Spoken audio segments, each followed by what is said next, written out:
Hi, this is Ashish R. Bedekar, and welcome to my podcast, The ARB Show.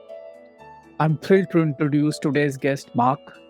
Mark is a tech strategist and an executive coach. For the last 30 years, he has worked in IT consulting. He has led a large global IT teams and coached high-profile IT leaders. Today, he leads Tairi, delivering tech strategy, software development, and exec tech coaching. As AI and tech rapidly evolve, businesses that prioritize strategic tech leadership at the exec level will drive exceptional growth and impact. Mark's mission is to place tech leadership at every boardroom table. Welcome to the show, Mark. I look forward to hearing your views on top 5 mistakes in AI implementation. Over to you. Hi, Ashish. Thank you for having me, and it's really a pleasure to be here. And I think, indeed, today's topic is AI, and especially the top 5 mistakes that businesses tend to make with that AI implementation. And everybody's looking at AI. There's a lot of FOMO out there. There's a lot of misinformation or conflicting information out there. And I think as a lot of companies just don't know where to go from here. So happy to be here and share the biggest 5 mistakes that I've seen over the past years in working with businesses and different organizations on this topic. Excellent. So before that, maybe you can just take a few minutes just to tell the audience as to how you got into AI and implementation per se. So that they get some context as well. Sure. Let me start. Like you said, I've been in tech for 30 years. I've started from infrastructure, from operations. I grew into consulting. I was the head of IT operations and technology and compliance for a large multinational, JDE. And the last 5 years, I've been building my own company. I do a lot of advisory strategy work. I work with different types of companies. So I work with a lot of different startups, like really small startups or scale-ups. And I also work with corporates. So in my line of business, I work with a lot of different companies at the same time. It's not just one business that I work with. Even right now, I work with probably 4, 5, 6 different startups and a couple of large corporates that are all trying to address this problem.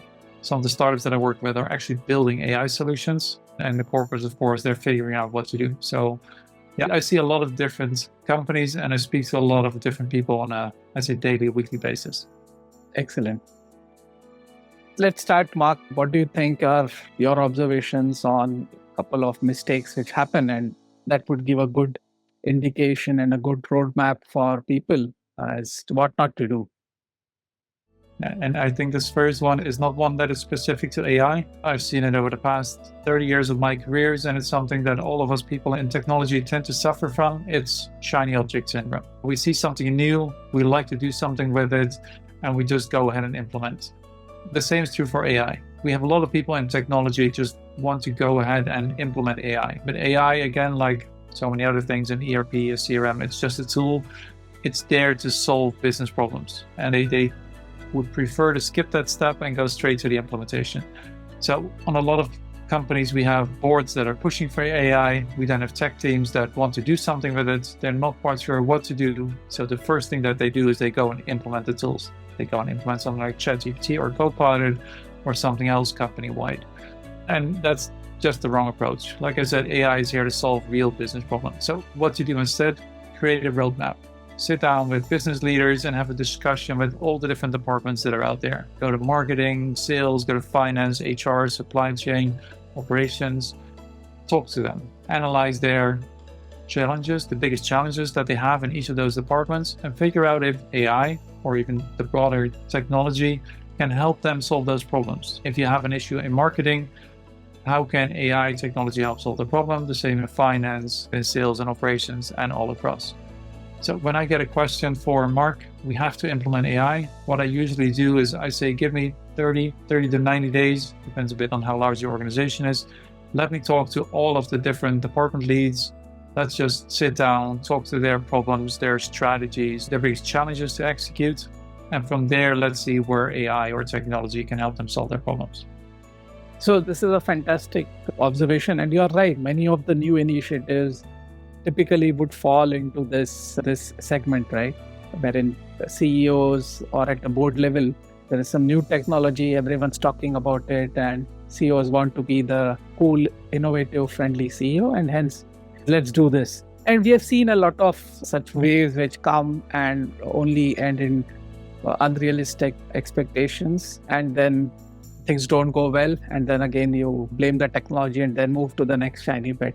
There's a classical Gartner hype cycle which captures this emotion in the right way. But on this same part, I think we also, given the fact of AI, we also need some leaders who stand up and say, no, I'm not implementing AI in my workplace because of the following reasons. In many cases, what they want is maybe machine learning, not AI. Or maybe they are 3 or 4 years away from using the capabilities of AI. Or maybe the company is in a space where the risk of failures are much high than implementing or doing AI just for the heck of it. In many cases, it may work out that it's better to be the innovative imitator, right, rather than being first in your field to get things done. And I fully agree with that, right? Because AI can get very expensive very quickly. Even if you just look at implementing something like a ChatGPT or a Copilot, $20 a month isn't much. But if you have 10,000 employees, that really adds up very quickly and you get to 2.5 million. I do think that it is important, maybe not to be the innovative company to start at the front.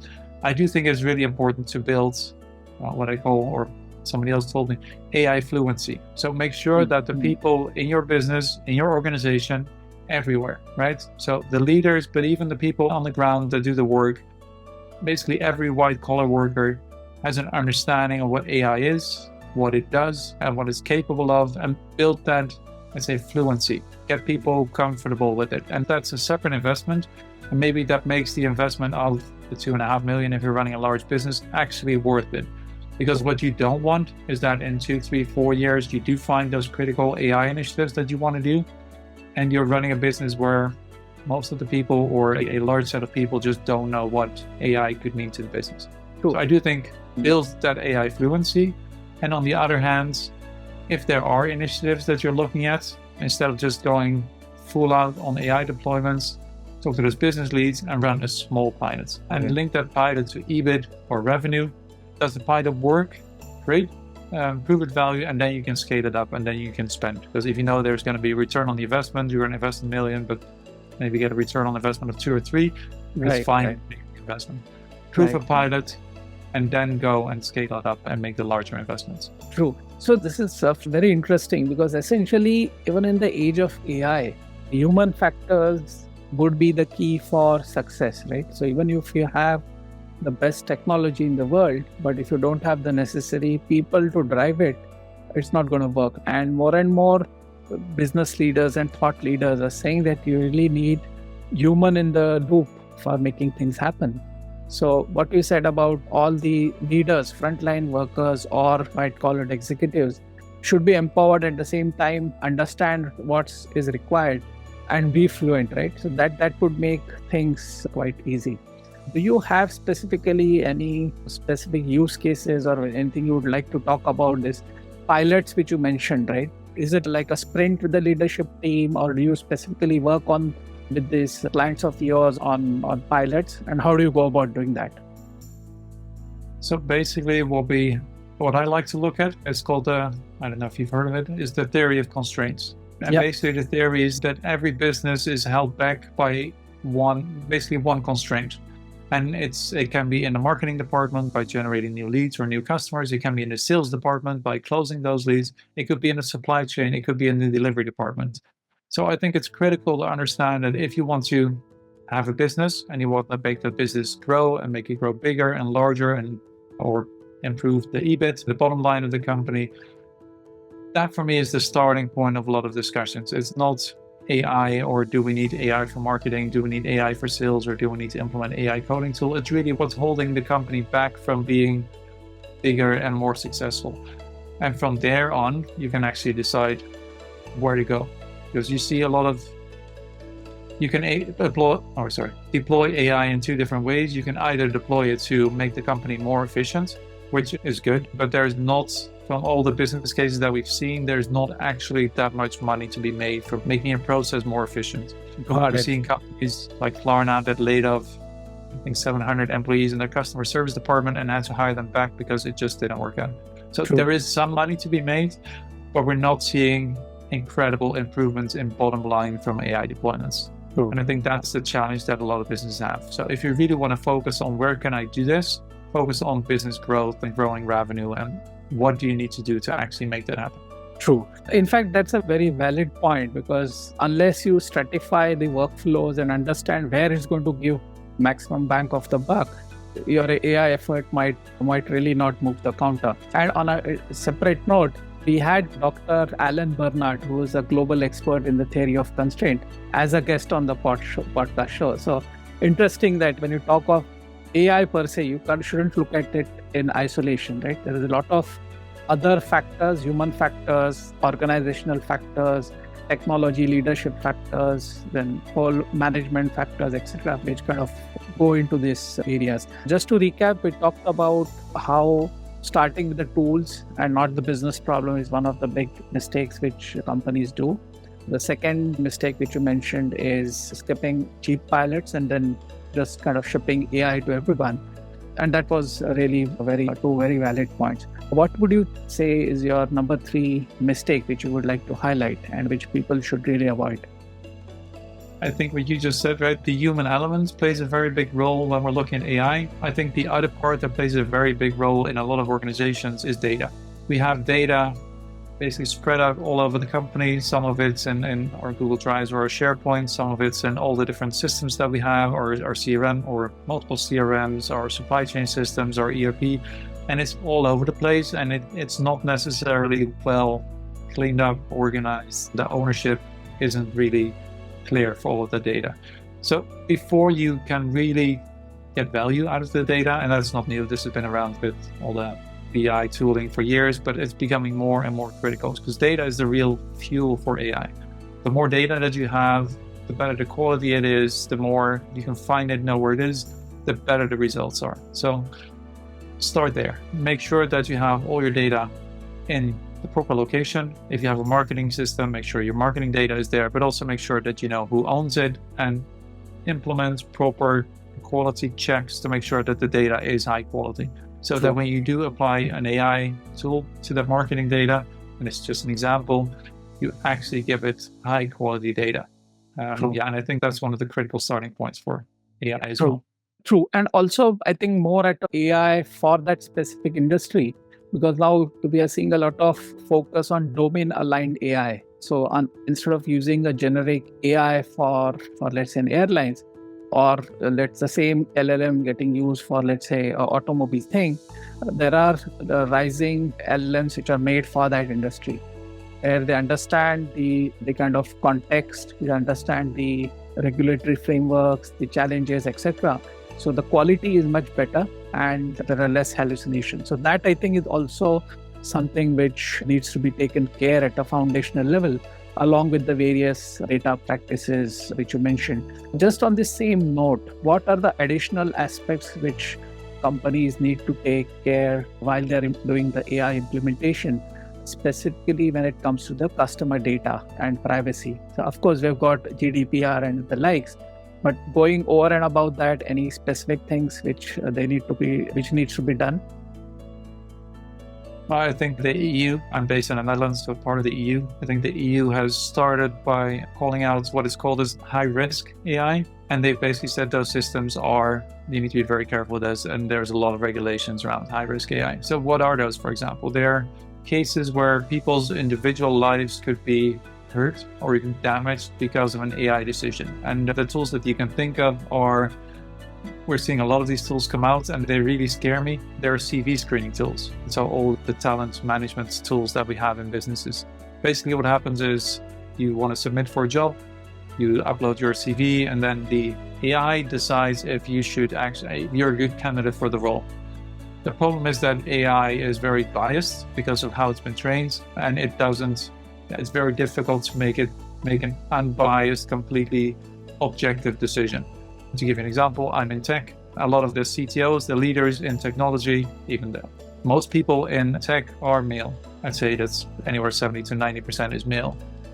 And AI could actually look at a CV of a woman that applies in technology and say, this is probably not going to match for this role just because of gender. And it could do the same thing based on backgrounds, on having a foreign name, on religion, on a lot of, and we're not going to know. We're only going to see, as the HR department or the hiring manager, you're only going to see the CVs that come out of the back and maybe they're good.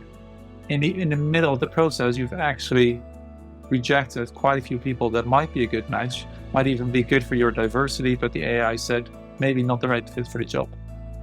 So I think that's one example of a case.